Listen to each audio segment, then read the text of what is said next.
بسم اللہ الرحمن الرحیم۔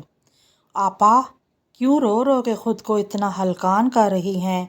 کر رہے ہیں مجاہد بھائی دوسری شادی تو کر لینے دیں، خود ہی مرغا بن کے توبہ نہ کرے تو پھر کہنا۔ صوفے پہ لیٹے ہوئے مزے سے پاپ کارن کھاتے ہوئے اس نے آپا کو مشورے سے نوازا۔ جانے کب سے اماں کے پہلو سے لگی مجاہد کی دوسری شادی کا رونا رو رہی تھی۔ مجاہد کی جگہ اگر اعظم ہوتا نا تو پھر تم سے پوچھتی، آپا نے روٹھے ہوئے لہجے میں کہا۔ انہیں ناجیہ کا مشورہ بالکل پسند نہیں۔ قسم لے لیں آپا، جو میں منع کروں، بلکہ اعظم ارادہ تو باندھے، ایمان سے ساری رسمیں کرواؤں گی، اپنے ہاتھوں سے دلہن سجاؤں گی ان کے چہرے پر ایک شکن تک نہ آئی تھی، سچ کہہ رہی ہوں۔ اندر آتے اعظم نے اس کی بات سن لی اور فوراً تصدیق چاہی۔ 100%۔ وہ صوفے پر اس کے لیے جگہ بناتے ہوئے بولی اور اماں اسے گھورتی رہ گئی۔ دیکھ لو پھر، مکر نہ جانا۔ اعظم نے جیسے بات پکڑ لی تھی، کبھی نہیں۔ وہ اس قدر اعتماد سے بولی کہ راشدہ بھی اپنا غم بھول کر اسے دیکھنے لگی۔ ناجیہ ذرا میرے ساتھ کچن میں آنا، اماں نے اسے حکم صادر کیا۔ ان کے پیچھے وہ کچن پہنچ گئی۔ پاگل ہو گئی ہو تم؟ کچن میں داخل ہوتے ہی اماں اس کی طرف تیزی سے پلٹی تھیں کہ وہ اچھی خاصی گھبرا گئی۔ توبہ امی، دل نکال لیا میرا آپ نے، وہ دل پر ہاتھ رکھتے ہوئے بولی۔ تمہیں سنبھال رہی ہوں، تمہارا دل نہیں نکال رہی، سمجھی؟ امی کو غصہ آ گیا، غضب خدا کا، شوہروں کے سامنے کوئی ایسے دھڑلے سے شادی کی بات کرتا ہے؟ ہاں تو امی، سچ کہہ رہی ہوں، میں شریعت کو سمجھتی اور مانتی ہوں۔ ایسا نہیں کروں گی کہ آپا کی طرح رو رو کے سارے خاندان نے اپنے شوہر کا نام خراب کروں۔ وہ کچھ دیر پہلے فرائی کیے شامی کباب اٹھا کر کھانے لگی۔ شریعت کو سمجھتی تو یہ نہ کہتی۔ اماں نے پلیٹ اس کے سامنے سے اٹھا لی۔ شریعت میں صاف ہدایت ہے کہ عورت کی عزت کردار دیکھ کر اسے پسند کیا جائے، نہ کہ اس کی ظاہری حسن اور دکھاوے سے۔ اور یہ بھی واضح ہے کہ سب کے حقوق برابر دیے جائیں، کسی کی خاطر کسی کو حقیر نہ جانا جائے۔ اور ادھر مجاہد ابھی سے ساری رات گھر سے باہر گزارنے لگا ہے، خرچے میں راشدہ بیچاری کو تنگ کر رہا ہے، بچوں تک سے ملنے کا وقت نہیں رہا اس کے پاس۔ اماں بس بولتی چلی گئی۔ ایسا ہے کیا؟ ناجیہ کو افسوس نے آ گھیرا۔ اور نہیں تو کیا، وہ چائے کپوں میں ڈال کر ٹرے میں رکھتے ہوئے بولی۔ اور اب بھول کر بھی کبھی شوہر کے سامنے اس طرح کی بات مت کرنا، مرد کا دماغ گھومتے دیر نہیں لگتی، کچھ الٹا سیدھا ہو گیا تو روتے ہوئے میرے پاس مت آنا۔ اماں یہ کہہ کے کچن سے چلی گئی اور وہ ان کے پیچھے سر جھٹکتی چلی گئی۔ عدیل اعظم کا جگری دوست تھا اور کولیگ بھی، اکثر رات کو کھانے پر ان کی طرف آ جاتا تھا اور وہ دونوں بھی ان کے ساتھ کو خوب انجوائے کرتے تھے۔ بھابھی ذرا نظر رکھا کرے اعظم پر، آفس میں بہت خوبصورت سٹاف بھرتی ہوا ہے۔ وہ کھانا لگا رہی تھی کہ عدیل نے شریر لہجے میں اعظم کی طرف دیکھتے ہوئے اسے چڑھانے کے لیے کہا۔ نظر رکھ کر کیا کرنا ہے عدیل بھائی؟ ناجیہ مسکراتے ہوئے بولی۔ دیکھ لیں بھابھی، پھر ہاتھ ملتی نہ رہ جائیں، یہ نہ ہو اعظم دوسری بھابھی کا بندوبست کر لے اور آپ کو خبر بھی نہ ہو۔ عدیل نے مزید وضاحت کی۔ بکو مت، اعظم نے اس کے کندھے پر مکہ جاڑ دیا۔ رہنے دیں، شوق کرنے دیں پورا ان کو، مشکل ہو جائے گی، مجھے کیا پرابلم ہونی ہے؟ ناجیہ نے ناک پہ سے مکھی اڑائی۔ دیکھا، میری بیوی کی طرف سے کھلی اجازت ہے، تم اپنی فکر کرو، اعظم مسکراتے ہوئے بولا۔ تو واقعی ہی لکی ہے یار، بھابھی آپ کو ماننا پڑے گا، وہ نازیہ کی طرف دیکھتے ہوئے بولا۔ ویسے اس میں میرا کوئی کمال تو نہیں، کیونکہ یہ تو مرد کا حق ہے، لیکن پھر بھی شکریہ۔ ناجیہ تعریف قبول کرتے کچن کی طرف بڑھ گئی۔ کیا خیال ہے ذرا بھابھی کو آزمایا نہ جائے۔ وہ فوراً شرارت سے عازم کی طرف جھکا۔ کیا مطلب؟ ویسے یار اعظم، عدیلہ ہے بڑی قاتل چیز، وہ اچانک ہی بولا۔ عدیل نے کچھ سوچ کر اعظم کو آنکھ سے اشارہ کرتے ہوئے کہا اور نازیہ کو دیکھ کر خاموش ہو گیا۔ نازیہ نے ناسمجھی سے اعظم کو دیکھا، لیکن اسے کھانا کھاتے دیکھ کر وہ سر جھٹک گئی۔ اس کا خیال تھا اعظم خود ہی سے اسے عدیلہ کے حوالے سے بتا دے گا، کیونکہ وہ کوئی بات اس سے نہیں چھپاتا تھا۔ عدیل چلا گیا۔ اعظم آفس کا کام لے کر بیٹھا تو وہ کچن صاف کرنے آ گئی۔ عدیل بھائی کس کی بات کر رہے تھے؟ برتن دھوتے ہوئے دماغ میں یہ بات اٹکی رہی۔ بار بار اس کی دوسری شادی کا ذکر کر کے تم نے اسے کیا ادراک دے دیا ہے کہ وہ اس معاملے میں آزاد ہے، اور تم بھی اس کے ساتھ ہو، تو رنگ بدلتے دیر نہیں لگے گی اعظم کو۔ آج کل تو ویسے ہی مردوں کے لیے کتنی چوائسیز ہیں۔ اگر آفس میں کوئی لڑکی دل کو بھا گئی تو اعظم ذرا دیر نہیں لگائے گا، اسے اپنا لے گا۔ اماں کی آواز نے ایک دم اس کا دل بوجھل کر دیا۔ اس نے بے دلی سے کام کیا اور کمرے میں آ گئی۔ اعظم کسی موبائل پہ بات کرتے ہوئے مسکرا رہے تھے۔ اسے اندر آتا دیکھ کر وہ فوراً اللہ حافظ کہہ کر کال بند کر دی۔ آج تو سب کچھ پر اسرار لگ رہا ہے مجھے۔ نازیہ نے کھوتی نظروں سے اعظم کو دیکھا۔ یار جلدی سے لائٹ آف کرو، صبح میں نے جلدی آفس جانا ہے، اس کی طرف پشت کرتے ہوئے اعظم نے کہا، اور وہ ساکت بیٹھی رہ گئی۔ وہ بھلا کہاں اس کے بازو پر سر رکھے بنا سوتی تھی؟ اس کے نزدیک دال میں ضرور کچھ کالا تھا۔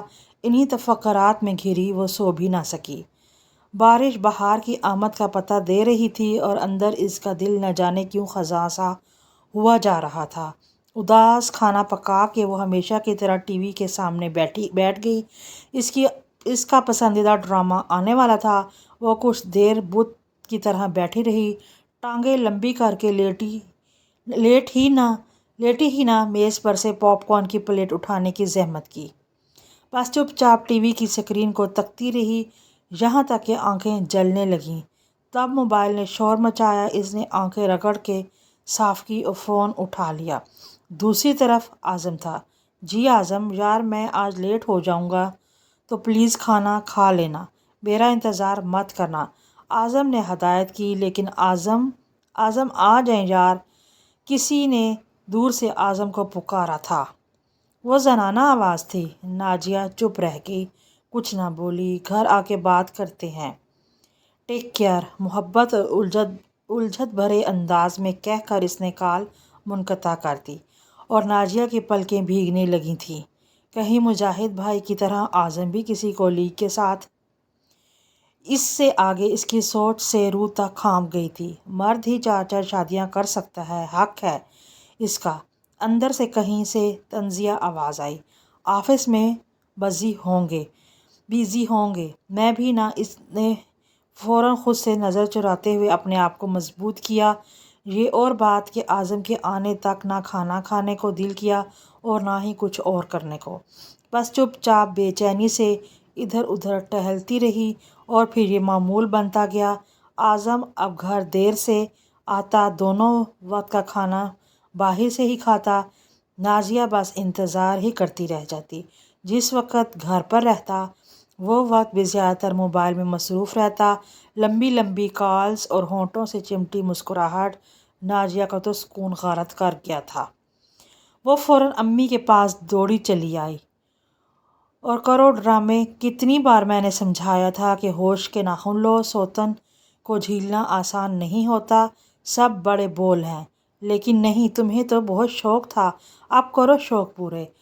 پہلے اماں بہت برسیں، پھر اس کے بعد آنسو بہتے دیکھ کر ان کا دل پیس گیا۔ میں خود آ کر اعظم سے بات کروں گی، تم پریشان مت ہونا، اماں نے تسلی دی تھی۔ نہیں امی، آپ بات مت کریں، کیا پتہ ناراض ہو جائیں، اور ہو سکتا ہے زیادہ شیر ہو جائیں، کہ جو بات پہلے ڈھکی چھپی تھی میں خود ہی سنبھالنے کی کوشش کروں گی، ورنہ کیا، ورنہ میں ان سے الگ ہو جاؤں گی۔ اماں، وہ سسک کر رونے لگی۔ ان کے ساتھ کسی دوسری عورت کا سایہ بھی برداشت نہیں کر سکتی، اور اماں نے اس کا سر سلہاتے ہوئے ٹھنڈی سانس بھری۔ آج اس کی سالگرہ تھی۔ وہ بڑے دل سے تیار ہوئی تھی۔ نیوی بلو کلر کی ساڑی جس پہ وائٹ رنگ کے جگمگاتے موتی لگے ہوئے تھے، سفید کلر کی ہی لائٹ جیولری۔ آج تو آپ کو میری طرف لازمی پلٹنا پڑے گا اعظم۔ آئینہ میں نے اپنے سر پر سستاشی نظریں ڈالتے ہوئے وہ خود سے مخاطب ہوئی۔ آج ان کی دعوت تھی عدیل کی طرف۔ شام ہونے والی تھی لیکن اعظم کا کچھ پتہ نہ تھا۔ اعظم میری برتھ ڈے کیسے بھول سکتے ہیں؟ بالآخر اسے مایوسی گھیرنے لگی۔ تبھی ڈور بیل کی آواز پر وہ دوڑتی ہوئی پہنچی۔ السلام علیکم بھابھی، ہیپی برتھ ڈے۔ عدیل پھولوں کا گلدستہ لیے کھڑا تھا۔ اس نے اداس مسکراہٹ سے تحفہ قبول کیا۔ آپ لاک لگا کر نیچے آ جائیں، میں گاڑی میں آپ کا انتظار کر رہا ہوں، عدیل نے کہا تو وہ چونکی، لیکن اس سے پہلے کہ وہ کچھ عدیل سے پوچھتی عدیل جا چکا تھا۔ پھول لے کر اندر آئی تو اس کا فون بج رہا تھا۔ اعظم کا نام دیکھتے ہی اس نے کال پک کر لی۔ سوری نازیہ، میرے ایک بہت پیارے دوست کی برتھ ڈے ہے، مجھے وہاں جانا ہے، تم عدیل کے ساتھ چلی جانا، میں تمہیں وہیں جوائن کروں گا، بائے۔ عدیل بھائی اور بھابھی اسے کمرے میں بٹھا کر نہ جانے کہاں غائب ہو گئے۔ وہ بے چینی سے پہلو بدلتی رہی۔ تب ہی ٹیریس پر عجیب سی روشنیاں پھیل گئیں۔ اٹھ کر باہر ٹیریس پر گئی۔ رنگ برنگے برقی کمکمانے سے سجائے ٹیریس اسے خوشگوار حیرت میں ڈال گیا۔ سالگرہ کا سارا اہتمام وہاں کیا گیا تھا۔ میز کے عین درمیان میں کیک رکھا ہوا تھا جس پہ چاندی کے ورق کے ساتھ اس کا نام لکھا تھا، happy birthday Nazia, I love you. وہ اداسی سے مسکرائی۔ اعظم بھی ہمیشہ ایسے ہی لکھوایا کرتا تھا اس کی سالگرہ کے کیک پہ۔ تبھی اسے جاسمیں کی مہک نے اپنے حصار میں لے لیا۔ اعظم اس نے آنکھیں بند کر لیں، ایک آنسو بند توڑا گال پر لٹک گیا۔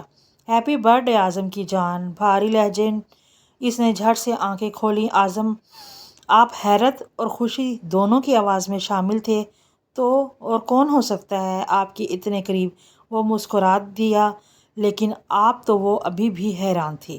میں نے کہا تو تھا کہ میرے بہت پیارے دوست کی سالگرہ ہے، تو تم ہو نا میری سب سے اچھی دوست۔ اور وہ عدیلہ، وہ ابھی تک بے یقین تھی۔ خود چیک کر لو۔ اس نے عدیلہ کا نمبر نکالا اور کال ملا کر اسے دے دی۔ وہ حیرت سے دوسری طرف جانے والی رنگ سنتی رہی۔ ہاں یار بولو، اب ہم اندر آ جائیں، ابھی بھی تیرا رومانس باقی ہے۔ کال پک ہوتے ہی عدیل کی مسکراتی آواز اس کے کانوں سے ٹکرائی۔ اعظم نے فون لے کر کال بند کر دی۔ اب پتہ چلا میرے لیے سب کچھ تم ہی ہو۔ سارا کھیل نازیہ کی سمجھ میں آ گیا اور وہ اس کے سینے سے جا لگی۔ آپ بہت برے ہیں اعظم، وہ سسک رہی تھی۔ بھئی اب کیک کاٹ لو ورنہ بھوک سے تو میں شہید ہو جاؤں گا۔ عدیل اور آمنہ اندر آئے تو وہ جھٹکے سے اعظم سے الگ ہو گئی۔ آپ نے بہت غلط کیا عدیل بھائی۔ وہ اب بھی عدیل سے ناراض تھی۔ جو بھی ہے بھابھی، آپ پھر کبھی دوسری شادی کی حمایت نہ کیجیے گا ورنہ اگلی بار میں سچ مچ کسی عدیلہ کے حوالے کر دوں گا آپ کے ہیرو کو۔ اس کی بات پہ سب ہنسنے لگے۔ بدتمیز اعظم۔ اعظم نے اسے آنکھیں دکھاتے ہوئے مضبوطی سے نازیہ کا ہاتھ تھاما اور نازیہ نے دل سے شکر ادا کیا اور خود کو اطمینان دلایا کہ اس کے اعظم کے دل میں صرف وہی تھی، صرف وہی۔